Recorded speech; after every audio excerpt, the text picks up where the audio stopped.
Pasi deklaroi në vitin 2003 vetëm një apartament 69 metra katror në një pallat parafabrikat, emri i Sali Berisha u lidh vitet e fundit me dhjetra prona të paluajtshme të evidentuara në regjistrat hipotekor dhe në dosjen hetimore të SPAK për çështjen e ish-klubit Partizani. Sipas materialit të publikuar, rezultojnë rreth 50 pasuri të paluajtshme me vlerë miliona euro, shumica në emër të vajzës dhe dhëndrit të tij Jamarbër Maltezi.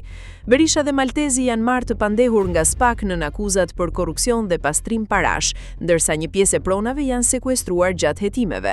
Në listën e pasurive përfshihen apartamente në Bruksel, Rotterdam, Budapest dhe Mynis, si edhe 10 apartamente e njësi ndërtimore në Tiranë dhe Gjirin e Lalzit.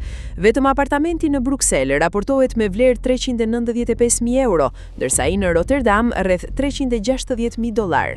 Materiali përmend gjithashtu apartamente me sipërfaqe nga 33 metra deri në mbi 200 metra katror, vila, godina banimi dhe njësi tregtare pranë ish-klubit Partizani.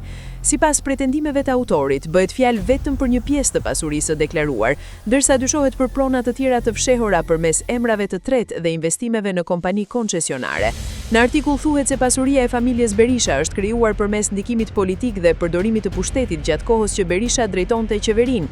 Gjithashtu përmendet fakti që ish-kryeministri është shpallur non grata nga SBA dhe Britania e Madhe.